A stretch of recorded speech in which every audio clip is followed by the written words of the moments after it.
कुंडली में कई शुभ अशुभ योग होते हैं। शुभ योग यहाँ व्यक्ति को हमेशा शुभ फल देते हैं, वही अशुभ योग से व्यक्ति हमेशा परेशान रहता है। कुंडली में कुछ वरदान योग होते हैं तो कुछ शापित योग भी होते हैं। काल सर्प योग इन्हीं दोषों में से एक है। काल सर्प दोष व्यक्ति को कई तरह से परेशान करता है। जिस व्यक्ति की कुंडली में काल सर्प दोष होता है वह व्यक्ति को जीवन में कई समस्याओं का सामना करना पड़ता है। कुंडली में काल सर्प दोष होने से व्यक्ति को मानसिक और शारीरिक रूप से प्रताड़ित होना पड़ता है। यह आपकी नौकरी, विवाह, संतान, सम्मान, पैसा और भी कई अन्य समस्याओं से संबंधित हो सकता है। राहु और केतु को छाया ग्रह माना गया है। इनका प्रभाव अक्सर नकारात्मक होता है। इन्हीं छाया ग्रह राहु और केतु के मध्य विभिन्न ग्रहों की स्थिति होने पर काल सर्प योग का निर्माण होता है। यानी कि कुंडली में कोई भी भाव में राहु और केतु के मध्य सभी ग्रह आ जाएं तब यह काल सर्प योग बनता है। जैसे कि छठे भाव में केतु बैठा हो और 12वें भाव में राहु और इन्हीं के मध्य सारे ग्रह आ जाए तब यह कुंडली काल सर्प दोष वाली कुंडली कहलाएगी। जिस व्यक्ति के जीवन में काल सर्प दोष होता है उसे जीवन में बहुत संघर्ष करना पड़ता है और जब उसको किसी अपने की ज़रूरत होती है तब उसे अकेलापन महसूस होता है। ऐसे जातक अपनी बात भी किसी से शेयर नहीं कर पाते। इन्हें तनाव, चिंता भी अधिक रहती है, इसलिए कम उम्र में ब्लड प्रेशर, शुगर की समस्या उत्पन्न हो जाती है। काल सर्प दोष के कारण मानसिक और शारीरिक रूप से परेशान होते हैं। साथ ही सिर दर्द, त्वचा रोग आदि भी इन्हें होता है। कई काल सर्प दोष से पीड़ित व्यक्ति को सपने में लड़ाई झगड़ा दिखाई देता है। शरीर पर सांप लेटते हुए दिखाई देते हैं। मृत व्यक्ति दिखाई देते हैं। अगर व्यक्ति बिजनेस करता है तो उसे घाटा होगा। नौकरी करता है तो बार बार नौकरी बदलनी पड़ेगी क्योंकि वहाँ भी कोई ना कोई समस्या खड़ी हो जाती है। विवाह भी देर से होता है और दाम्पत्य जीवन भी थोड़ा कष्टमय रहता है। जातक निभाने की कोशिश जरूर करता है लेकिन लगभग प्रतिदिन कोई ना कोई बात पर बहस हो ही जाती है। कुंडली के 12 भाव होते हैं। उसी प्रकार राहु केतु की स्थिति के अनुसार 12 तरह के काल सर्प दोष होते हैं। जानते हैं उन्हीं 12 प्रकार के काल सर्प दोष को। पहला है अनंत काल सर्प दोष। जब राहु प्रथम भाव लग्न में हो और केतु सप्तम भाव यानी दाम्पत्य भाव में स्थित हो तब यह अनंत काल सर्प दोष होता है। अनंत काल सर्प दोष से पीड़ित जातक मानसिक तनाव से पीड़ित होता है। जातक को हर समय किसी न किसी चीज़ की चिंता बनी रहती है। कैरियर और कारोबार में भी परेशानी आती रहती है। कई अवसर पर कारोबार में बड़ा नुकसान होता है। धन के चोरी या खोने का खतरा भी बना रहता है। इस दोष से पीड़ित जातक को अल्प समय में अमीर बनने की भी लालच होती है। दाम्पत्य जीवन में समस्याएं आती रहती हैं। विवाह में कुछ न कुछ समस्याएं आती रहती हैं। रिश्तों में मतभेद रहता है और आत्मविश्वास की कमी रहती है। ऐसे जातक जल्दी किसी पर भरोसा भी कर लेते हैं। ऐसे ही किसी पर जल्दी भरोसा करने की प्रवृत्ति नुकसान पहुंचा सकती है। ऐसे व्यक्तियों को नियमित शिव पूजन और रुद्राभिषेक करना चाहिए। प्रतिदिन रुद्राभिषेक ना कर सकें तो सोमवार को करें और यह रुद्राभिषेक लंबा पड़ता हो और उच्चारण सही से नहीं कर पा रहे हैं तो किसी और पंडित से करवा लें या शिव महिम्न स्त्रोत से अभिषेक कर लें। अब दूसरा है कुलिक काल सर्प दोष। जब राहु द्वितीय भाव यानी धन भाव में और केतु अष्टम भाव यानी मृत्यु भाव में स्थित होते हैं तब यह योग बनता है। यह दोष जातक के जीवन में आर्थिक नुकसान, अपमान, कर्ज और कई अन्य बाधाएं लाता है। पारिवारिक कलह और वाणी में कठोरता भी आ सकती है। जातक के विवाह में विलंब भी हो सकता है और विवाह के बाद दंपत्ति में मतभेद भी रह सकता है। इसके लिए भगवान गणेश की पूजा करें। गणपति अथर्वशीर्ष का पाठ प्रतिदिन करें। उन्हें दुर्वा और भोग प्रतिदिन चढ़ाएं और अपनी वाणी को नियंत्रण में रखें। अगर वाणी नियंत्रण नहीं कर पा रहे हैं तो मौन व्रत धारण कर लें। बुजुर्गों की सेवा करें। परिवार के सदस्यों के साथ अच्छा व्यवहार रखें, लाभ अवश्य मिलेगा। अब तीसरा है वासुकी काल सर्प योग। जब राहु तृतीय भाव यानी पराक्रम भाव में और केतु नवम भाव यानी भाग्य भाव में स्थित होते हैं तब यह वासुकी काल सर्प योग बनता है। यह दोष जातक के भाई बहनों से विवाद बढ़ाएगा, साहस की कमी बनी रहेगी। यह योग शत्रु को बढ़ाएगा, उच्च शिक्षा में बाधा आएगी, जीवन संघर्ष से भरा रहेगा, समाज में मान सम्मान योग्यता से कम मिलेगी, घर में अशांति रहेगी, भाग्य का साथ कम मिलेगा। ऐसे जातकों को सुझाव है जुआ सट्टा न खेलें, शेयर बाजार से दूर रहें, नुकसान की संभावना बहुत अधिक है। निर्बल भाग्य के होने की वजह से कठिन परिश्रम के बावजूद सफलता में देरी होगी, लेकिन सफल अवश्य होंगे, इसलिए प्रयास करते रहें। ऐसे जातक हनुमान चालीसा का प्रतिदिन पाठ करें और मंगलवार को हनुमान जी के मंदिर जाकर चोला अगर चढ़ा सके तो बहुत अच्छा, अन्यथा थोड़ी देर वहीं बैठे वहीं पूजा करें, पक्षियों को अन्न अर्पित करें, लाभ अवश्य होगा। अब जानते हैं चौथा शंखपाल काल सर्प योग। जब राहु चतुर्थ भाव यानी सुख भाव में और केतु दसम भाव यानी कर्म भाव में स्थित होते हैं तब यह शंखपाल काल सर्प योग निर्मित होता है। यह दोष पीड़ित जातक को जीवन में बार बार धोखा देता है। जातक को धोखा कभी दोस्तों से तो कभी रिश्तेदारों से मिलता है। कई अवसर पर जातक फैसले लेने में भी असमर्थ रहता है। इस दोष से पीड़ित जातकों के जीवन में रिश्तेदार अधिक हस्तक्षेप करते हैं। इनके माता पिता से संबंध कमजोर हो सकते हैं। इनके विचार इनके माता पिता से मेल नहीं खाते हैं। संपत्ति विवाद या संपत्ति से जुड़ी समस्याएं बनी रहती है। तनाव, मानसिक अशांति रहती है। इनका कैरियर भी स्थिर नहीं रहता है। नौकरी बदलते रहते हैं। प्रतिदिन रुद्राभिषेक करें या शिवलिंग पर जल चढ़ाएं और माता पार्वती की आराधना करें। सोमवार का व्रत रखें, लाभ अवश्य मिलेगा। अब जानते हैं पांचवा पद्म काल सर्प योग। जब राहु पंचम भाव यानी संतान भाव में और केतु 11वें भाव यानी लाभ भाव में स्थित होते हैं तब यह पद्म काल सर्प दोष बनता है। इस योग के प्रभाव से जातक को विद्या संबंधी समस्याएं रहती है। पढ़ाई में मन नहीं लगता है, आसानी से कुछ समझ में नहीं आता है, शिक्षा में बाधा भी आ सकती है।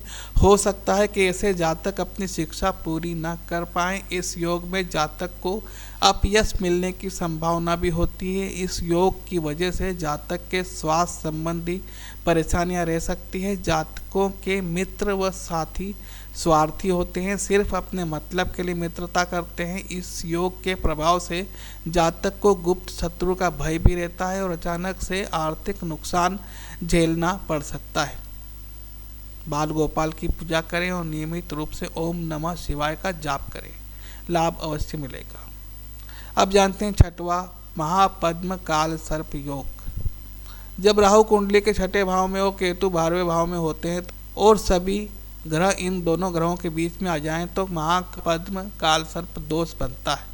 यह योग व्यक्ति के जीवन पर गहरा प्रभाव डालता है और कई प्रकार की चुनौतियों का कारण बनता है। इस दोष के कारण व्यक्ति को शत्रुओं और विवादों का सामना करना पड़ता है। कोर्ट कचहरी के मामलों में उलझने की संभावना भी रहती है। गुस्सा और चिड़चिड़ापन बढ़ सकता है। स्वास्थ्य संबंधी परेशानियां, विशेष रूप से गुप्त रोग हो सकते हैं। अवसाद, मानसिक तनाव और चिंता बनी रहती है। आर्थिक स्थिति ठीक नहीं रहती है। धन हानि की संभावना बनी रहती है।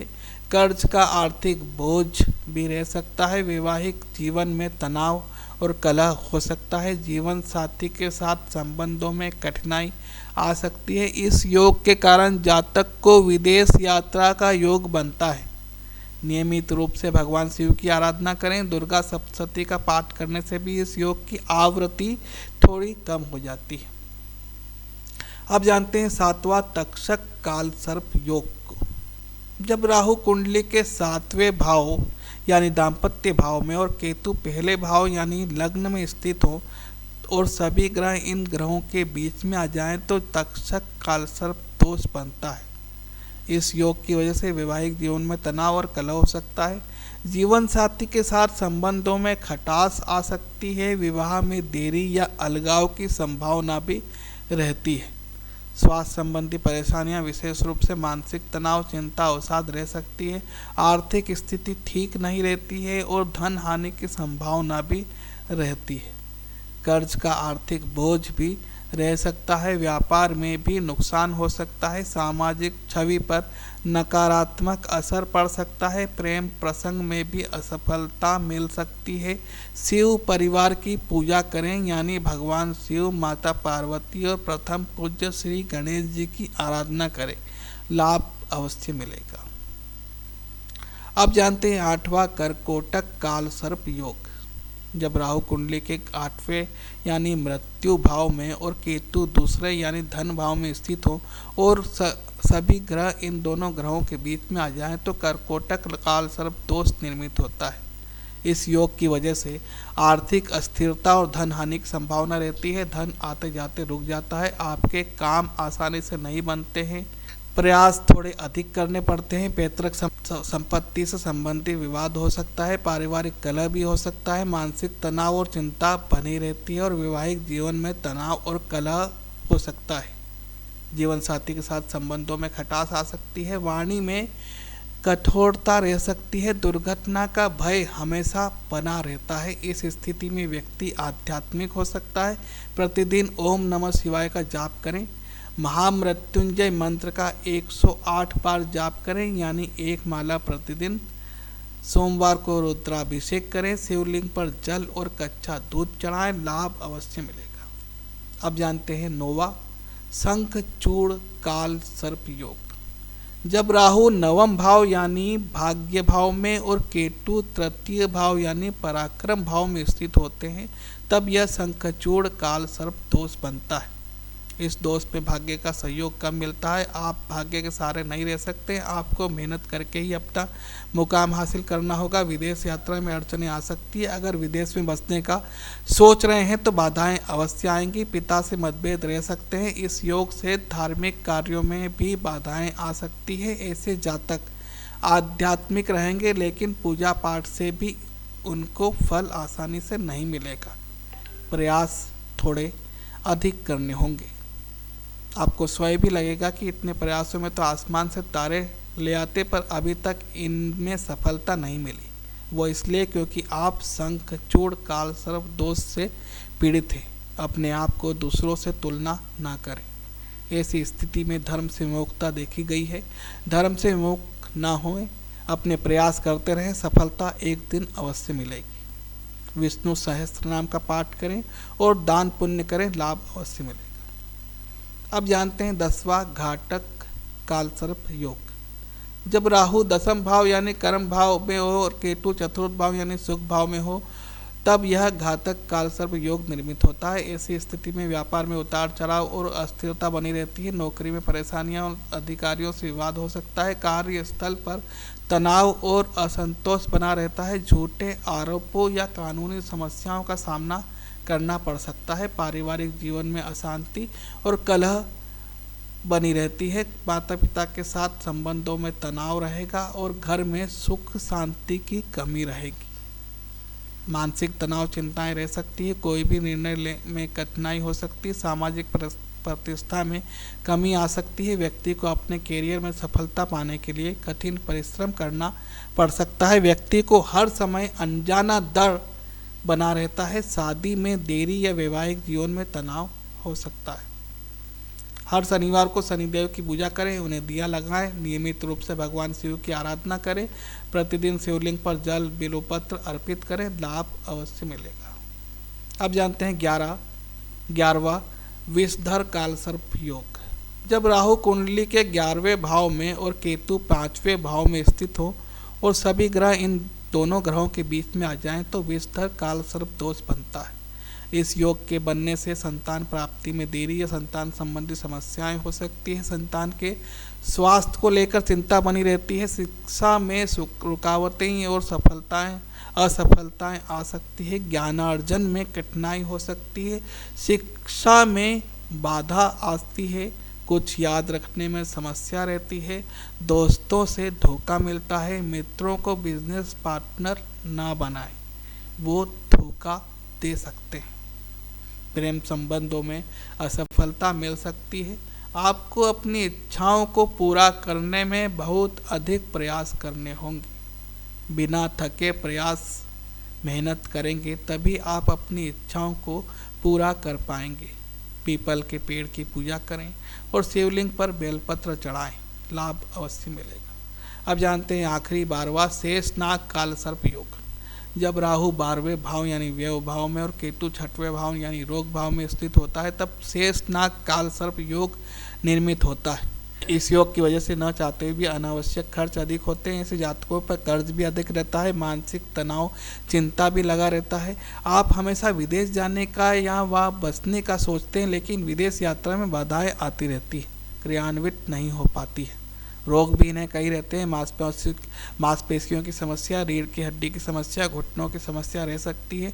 नींद की कमी भी रहेगी, हमेशा थके थके से लगेंगे। आप पूजा पाठी रहेंगे और हो सकता है कि प्राचीन गूढ़ विज्ञान में आपकी दिलचस्पी रहे। यह कार्य अगर करते हैं तो फेमस भी रहेंगे और आध्यात्मिकता से जुड़ने की वजह से कालसर्प योग भी थोड़ा नरम पड़ जाएगा। नाग पूजा करें और भगवान विष्णु के मंत्रों का जाप करें, लाभ अवश्य मिलेगा। अब जानते हैं इन सभी 12 काल सर्प दोषों के उपाय क्या किया जाए कि इन काल सर्प दोषों की आवृत्ति थोड़ी कम हो जाए। सामान्य उपाय यह है कि प्रत्येक सोमवार शिवलिंग पर जल, दूध और बेलपत्र चढ़ाएं। महामृत्युंजय की एक माला अवश्य प्रतिदिन करें, यानी प्रतिदिन हनुमान चालीसा का पाठ करने से भी लाभ मिलता है। बड़े बुजुर्गों का सम्मान अवश्य करें। अपने माता पिता का ध्यान रखें। अपनी पत्नी या पति की बात मानें। कोई भी बड़ा डिसीजन उनसे बिना पूछे ना लें। किसी से भी अभद्र व्यवहार ना करें। अपनी वाणी मीठी रखें। हर वर्ष परिवार संग धार्मिक स्थल अवश्य जाएं। काल सर्प दोष से पीड़ित व्यक्ति को अपने घर में मोरपंख अवश्य रखना चाहिए। राहु केतु शांति के लिए ग्रहण काल में पूजा करें। नाग पंचमी के दिन नाग देवता की आराधना करें। इन सभी काल सर्प दोष का निवारण नासिक स्थित त्र्यंबकेश्वर और उज्जैन स्थित महाकालेश्वर मंदिर में किया जाता है। जाने से पूर्व वहाँ के पंडितों से बात कर ले, क्योंकि इस पूजा के दिन फिक्स है, प्रतिदिन नहीं होती है। यदि आपके पास नंबर ना हो तो कमेंट कर दें या हमें मैसेज कर दें, हम दे देंगे। घर में पूजा के भी जरिए काल सर्प दोष को कम किया जा सकता है, लेकिन वहाँ जो वातावरण मिलेगा उससे आपको इस काल सर्प दोष से लड़ने की और की शक्ति मिलेगी। आपको मानसिक शांति भी मिलेगी। आप महसूस कीजिएगा पूजा करने के बाद आप हल्का महसूस करेंगे। आपको नींद भी अच्छी आएगी। आपको खुश रहने का, फिर से बच्चा बनकर शरारत करने का मन करेगा। इसलिए एक बार यहाँ पूजा अवश्य करवा लें, लाभ मिलेगा। काल सर्प दोष एक ज्योतिषीय स्थिति है जो व्यक्ति के जीवन में संघर्ष, आर्थिक तंगी, मानसिक तनाव, वैवाहिक समस्याएं और अन्य बाधाएं ला सकती है। हालांकि ये दोष उतना भयावह नहीं होता है जितना अक्सर बताया जाता है। उचित उपायों जैसे शिव पूजा, रुद्राभिषेक, महामृत्युंजय मंत्र जाप और नाग देवता की आराधना द्वारा इसके प्रभाव को कम किया जा सकता है। इसलिए यदि किसी की कुंडली में काल सर्प दोष पाया जाता है तो उससे डरने की बजाय सही ज्योतिषीय उपाय अपनाने चाहिए और ईश्वर में आस्था रखनी चाहिए। सही कर्म और सकारात्मक दृष्टिकोण से जीवन में सफलता प्राप्त की जा सकती है।